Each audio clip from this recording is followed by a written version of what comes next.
অমৃত আসলে কি? আমরা সবাই জীবনে অমৃত লাভ করতে চাই, কিন্তু এই অমৃত আসলে কি? এ কি অমরত্ব লাভ করার কোনো মন্ত্র, নাকি সামনে এগোনোর কোনো পথ, নাকি অমৃত সেই রস যা অসুর আর দেবতারা সমুদ্র মন্থন করে লাভ করেছিলেন, নাকি সেই ওষুধ যা ঋষি মুনিরা ভ্রমণ করে খুঁজে বের করেছিলেন? অমৃত যদি কিছু হয় তাহলে তা হলো আশা। কখনো কোনো মাতাকে দেখুন, উনি নিজের সন্তানকে কত আগলে রাখেন, তার যত্ন নেন, তার পালন পোষণ করেন, এই আশা নিয়ে যে পরবর্তী জীবনে এই সন্তান খুব বড় কিছু করবে, ওনাদের খুব ভালোবাসবে।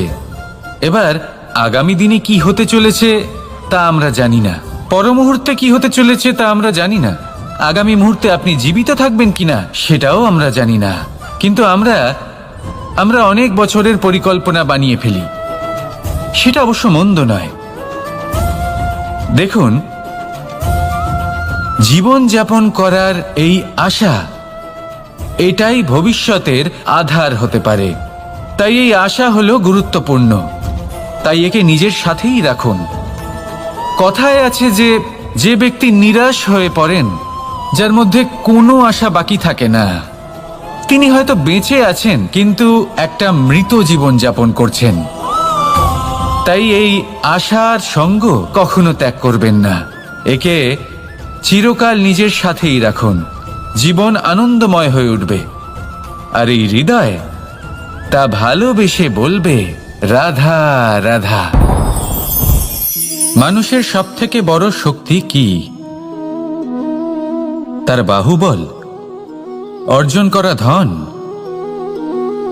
নাকি তার পেছনে দাঁড়িয়ে থাকা তার সমর্থক বা প্রশংসকদের দল, নাকি ঈশ্বরের আশীর্বাদ? সেটা কি? মানুষের সবথেকে বড় শক্তি হলো একটাই, আর তা সকলের মধ্যে আছে, আর তা হলো তার নিজের অস্তিত্ব, যা অন্য কারোর মধ্যে নেই।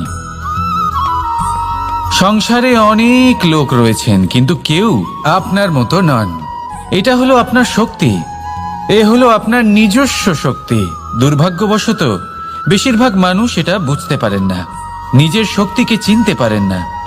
কিন্তু যদি আপনি চিনতে পারেন, তাহলে আপনি নিজের অন্তরে অনুভব করবেন একটা অসীম শক্তির অস্তিত্ব।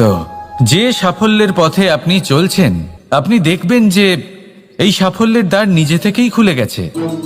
শুধু প্রয়োজন হলো নিজের এই শক্তিকে চিনে নেবার, নিজের এই বিশেষত্বকে বোঝার। কারণ এই যে আপনার বিশেষত্ব, এ কোনোদিনও আপনার থেকে দূরে চলে যাবে না, চিরকাল আপনার সাথে জড়িত থাকবে।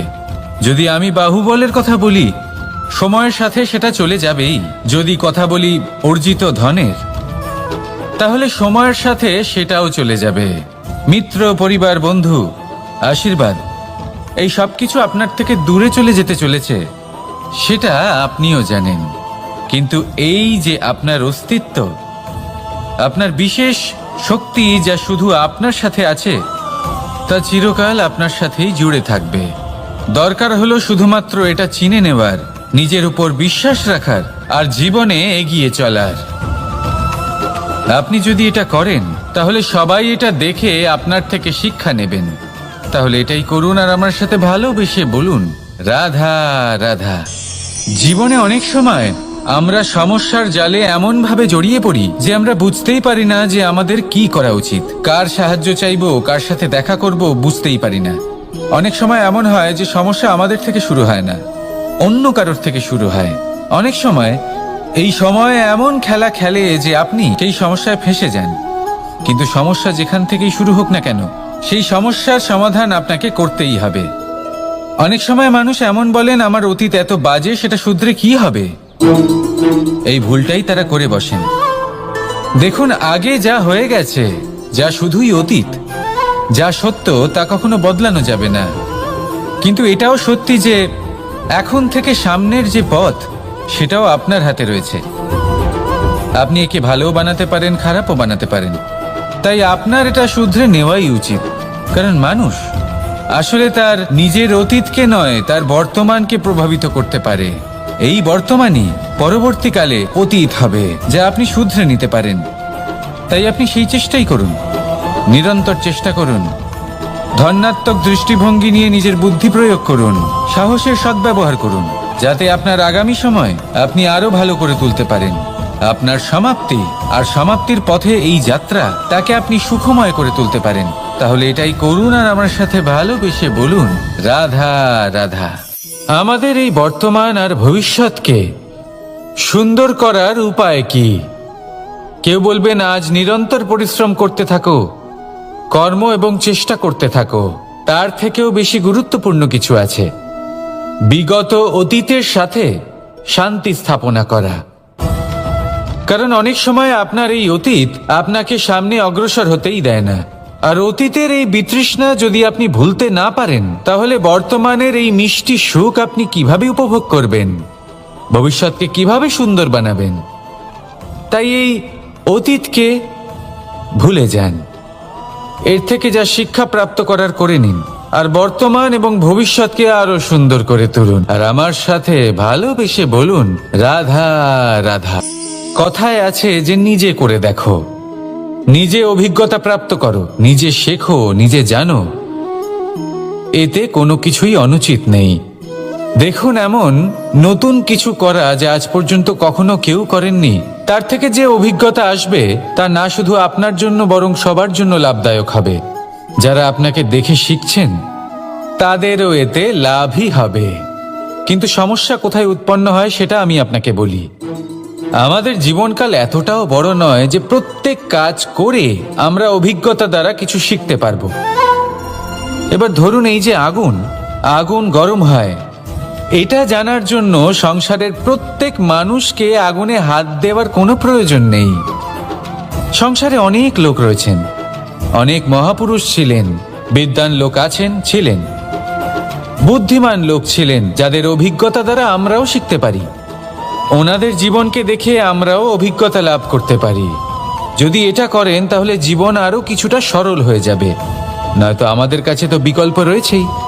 আগুনে হাত দিয়ে দেখুন, সমুদ্রে ঝাঁপ দিয়ে দেখে নিন, অনেক বিকল্প রয়েছে। সিদ্ধান্ত আপনারই।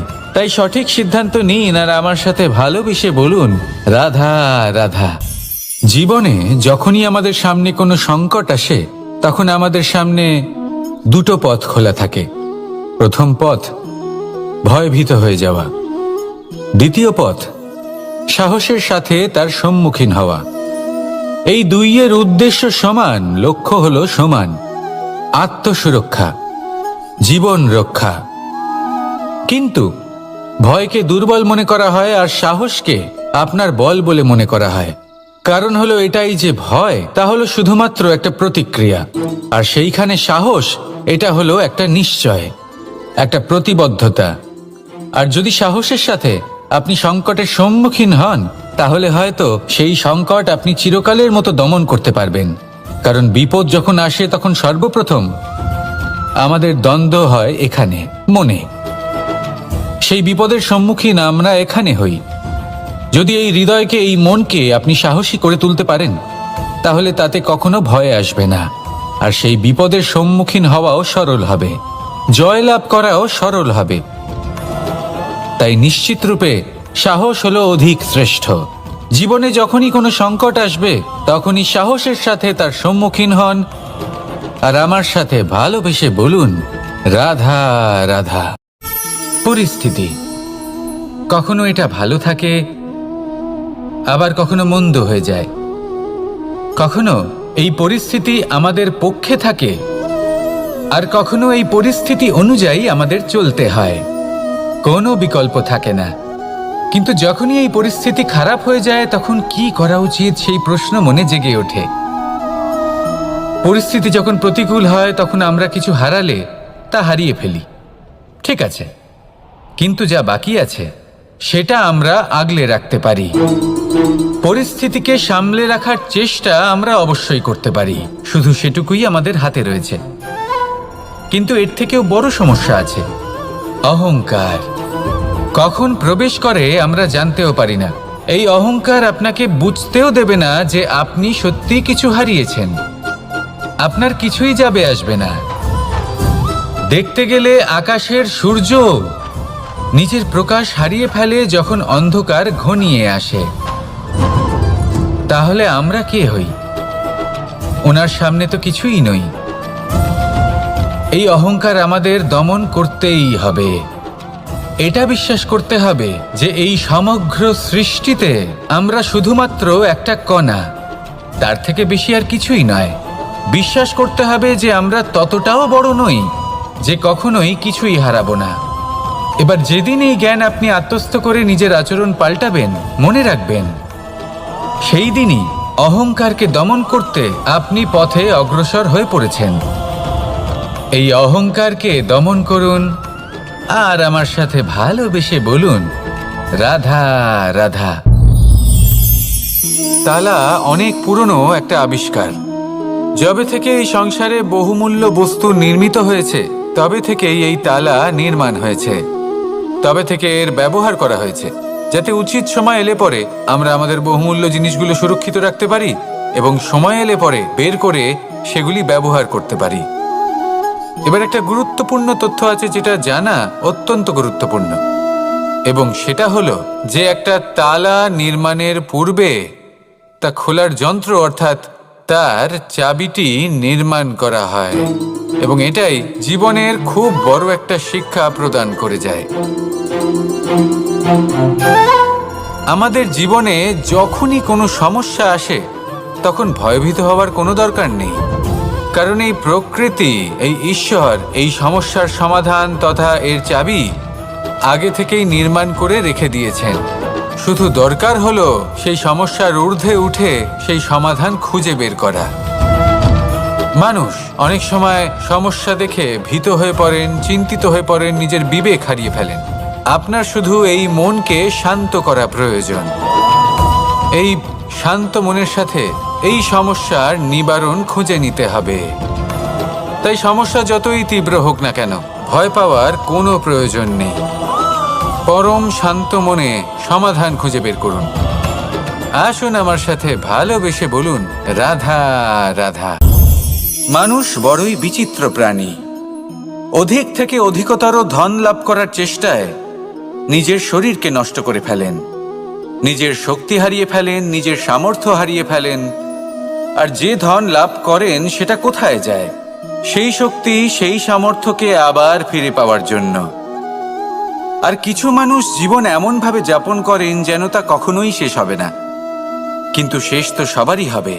আর যখনই শেষটা কাছে চলে আসে তখন মানুষ এটা বুঝতে পারেন যে সে জীবনকে উপভোগ করেননি। তার কারণটা কি? লালসা। এই লালসা জন্ম দেয় লোভকে, আর এই লোভ জন্ম দেয় আপনারই বিনাশকে। সেই জন্য আজ আপনার কাছে যা কিছু আছে, যেমনটা আছে তার সাথে জীবন যাপন করুন, পূর্ণরূপে যাপন করুন। আপনার কাছে যতই ধন, শক্তি, মান থাকুক, তা সবার মধ্যে ভাগ করতে শিখুন। ভাগ করলে ভালোবাসা বাড়ে, আর এই ভালোবাসা দ্বারা জীবন আরও সুখময় হয়ে ওঠে। তাহলে আসুন আর আমার সাথে ভালোবেসে বলুন, রাধা রাধা। মানুষ সত্যের সাথে অবগত হবার জন্য ব্যাকুল হয়ে থাকে, চিরকাল চেষ্টা করতে থাকে।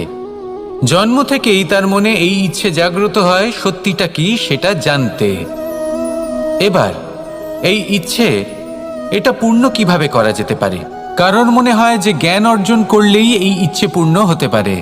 তাই কেউ কেউ জ্ঞানের পেছনে ছুটতে থাকেন।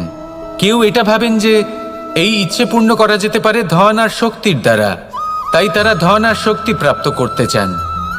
কেউ আবার ভাবেন যে অন্তরের মন্থন দ্বারা এটা সম্ভব হতে পারে। এবার এটাও সত্যি যে মন্থন করলে অমৃত লাভও সম্ভব হতে পারে, কিন্তু তার জন্য এই মন্থন করার জন্য একটা উচিত দিকে অগ্রসর হওয়া প্রয়োজনীয়। উচিত সংযমের দ্বারা সামনে এগোতে হবে, আর কোনো আশা না করে সামনে এগিয়ে যেতে হবে, তবেই এটা সম্ভব হতে পারে। একটা বাদ্যযন্ত্রের কথা ভেবে দেখা যাক। তার থেকে সুর তখনই নির্গত হয় যখন তার তারগুলি ঠিক করে বাঁধা হয়। যদি বেশি বেঁধে ফেলা হয় তাহলে তার ছিঁড়ে যেতে পারে, আর যদি ঢিলে থেকে যায় তাহলে তার থেকে উচিত সুর নির্গত হবে না।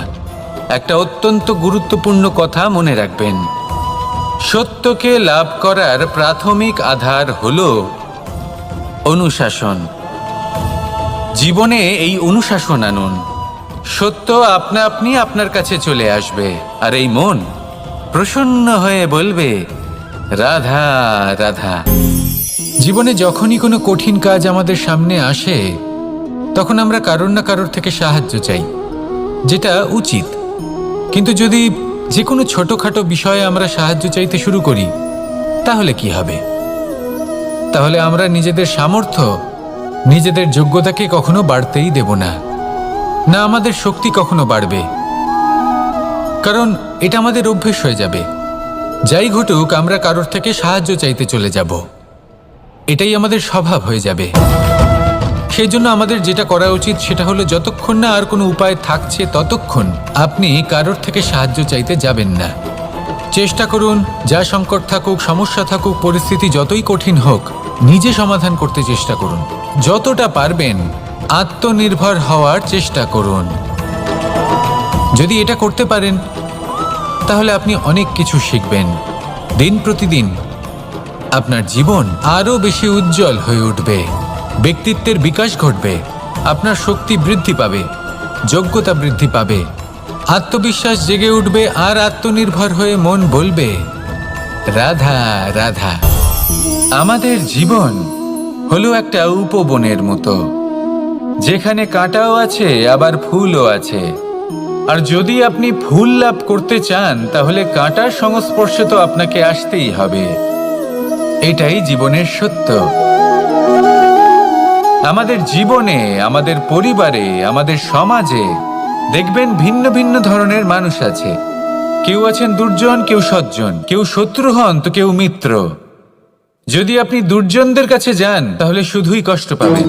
যদি আপনি শত্রুর কাছে যান, তাহলে ঝামেলায় জড়িয়ে পড়বেন। তার চেয়ে ভালো আপনি সজ্জনদের কাছে যান, আনন্দ এবং জ্ঞান লাভ করবেন। নিজের মিত্রদের কাছে যান, আপনি সাহস লাভ করবেন। আরও একটা কথা বলি, এই জীবন এত বড়ও নয় যে আপনি প্রত্যেক সমস্যায় প্রত্যেক মানুষের সাথে ঝামেলায় জড়াবেন। শুধু যার সাথে আপনার মনের মিল হবে তাকে প্রণাম করুন, আর যার সাথে মনের মিল হবে না তাকে দূর থেকে প্রণাম করুন। কিন্তু মনের মধ্যে থেকে প্রেমের বোধ কোথাও যেতে দেবেন না, কারণ এই ভালোবাসাই শেষ মুহূর্তে আপনার উচিত পথ প্রদর্শন করবে। তাই এই ভালোবাসাকে মনে জাগ্রত রাখুন, আর এই ভালোবাসার সাথেই বলুন রাধা রাধা। কোনো এক সময়ের কথা, একজন জেলের একটা ছোট্ট পুত্র ছিল। সে ভাবল যে আমি আমার বাবার মতোই মাছ ধরব। তখন সে একটা লাঠি নিল, তাতে দড়ি বাঁধল, আর সেই দড়ির মুখে যে কাঁটা বিঁধে থাকে তাতে চারা ঝুলিয়ে জলে ফেললো আর বসে থাকলো। কিছু সময় পরে জলে একটি তরঙ্গ দেখা গেল। ও বুঝতে পারল খুব বড় একটা মাছ ফাঁদে পড়েছে। ও বল প্রয়োগ করলো, সেটা টানার চেষ্টা করলো। মাছও বল প্রয়োগ করলো, আর শেষে যেটা হলো, সেই দড়ি ছিঁড়ে গেল আর মাছ বেঁচে পালিয়ে গেল। দেখুন, ও অনেক চেষ্টা করলো, কিন্তু অসফল হলো। কখনো অধিক বল প্রয়োগ করলো, আবার কখনো কম বল, কিন্তু কিছুতেই সফল হলো না। ও পঞ্চমবার প্রচেষ্টা করলো, না বেশি বল প্রয়োগ করলো না কম, ততটাই বল প্রয়োগ করলো যতটা পর্যাপ্ত, ঠিক ততটাই বল, যতটা বল সেই মাছ প্রয়োগ করলো।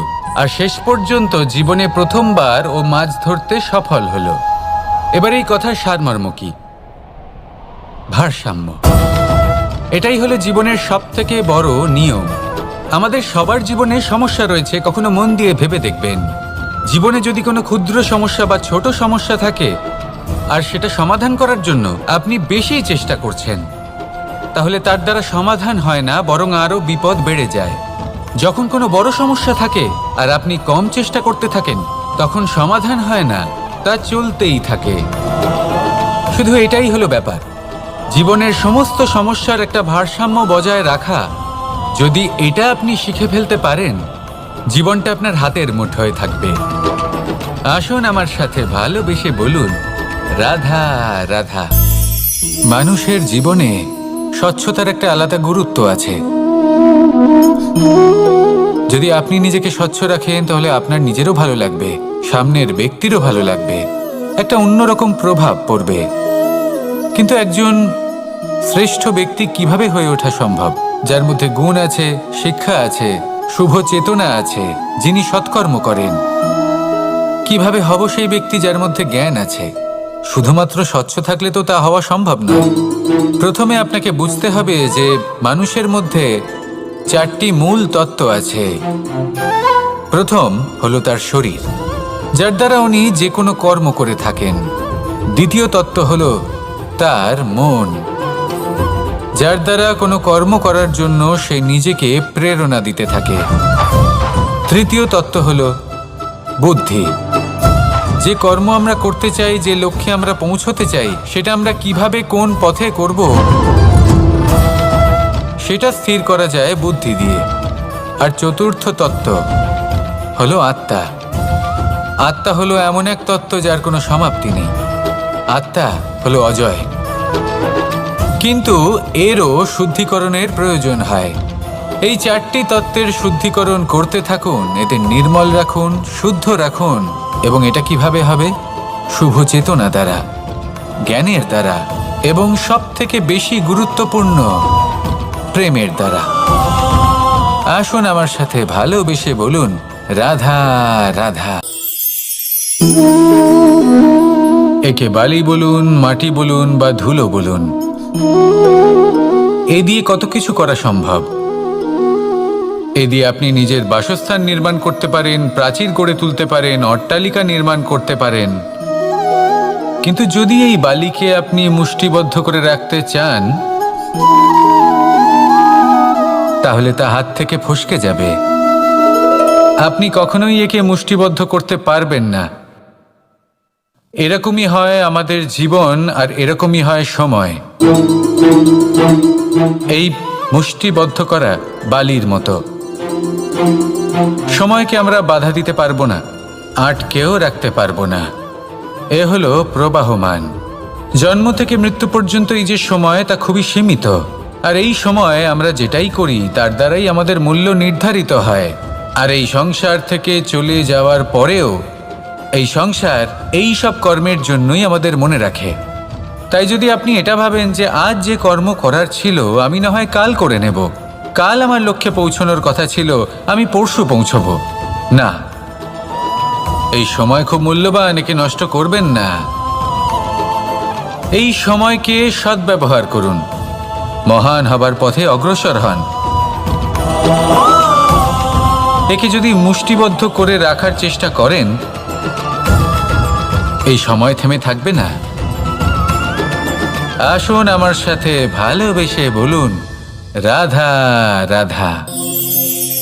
আমরা চাই বা না চাই, আমরা সবসময় নয় কোনো না কোনো লক্ষ্যের দিকে এগিয়ে চলেছি বা কোনো না কোনো যুদ্ধ করেই চলেছি।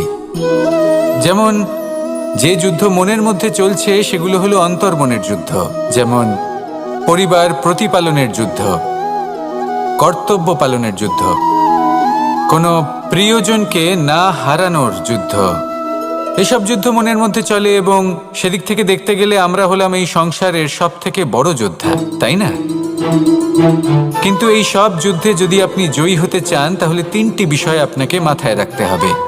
প্রথম হলো সেই ব্যক্তি যিনি এই যুদ্ধে পরাজিত হয়েছেন তাকে নিজের থেকে দূরে করে দেবেন না, বরং আপনি তার কাছে যান, তার সাথে কথা বলুন, কথাবার্তা চালান, আলোচনা করুন, তার থেকে পরামর্শ নিন এবং বুঝতে চেষ্টা করুন উনি কি ভুল করেছিলেন এবং সেই ভুল নিজের জীবনে করবেন না। দ্বিতীয়, সেই ব্যক্তি যিনি এই যুদ্ধে জয়লাভ করেছেন তার অভিজ্ঞতা থেকে শিখুন। তিনি কি কি পদক্ষেপ নিয়েছেন, কিভাবে তিনি প্রারব্ধের গতিপথ বদলে দিয়েছেন, কোথায় বুদ্ধি প্রয়োগ করেছেন আর কোথায় বল প্রয়োগ করেছেন, এই সব কিছু তার থেকে শিখুন। এবং তৃতীয়, আপনার নিজের বিবেক, তার কোনটা উচিত বোধ হচ্ছে, কোনটা অনুচিত বোধ হচ্ছে, সেটা বুঝে নিন। যদি এই 3টি বিষয় আপনি বুঝতে পারেন তাহলে ধরে নিন যে আপনি সাফল্যের পথে অগ্রসর হয়ে চলেছেন। আসুন আমার সাথে ভালোবেসে বলুন, রাধা রাধা।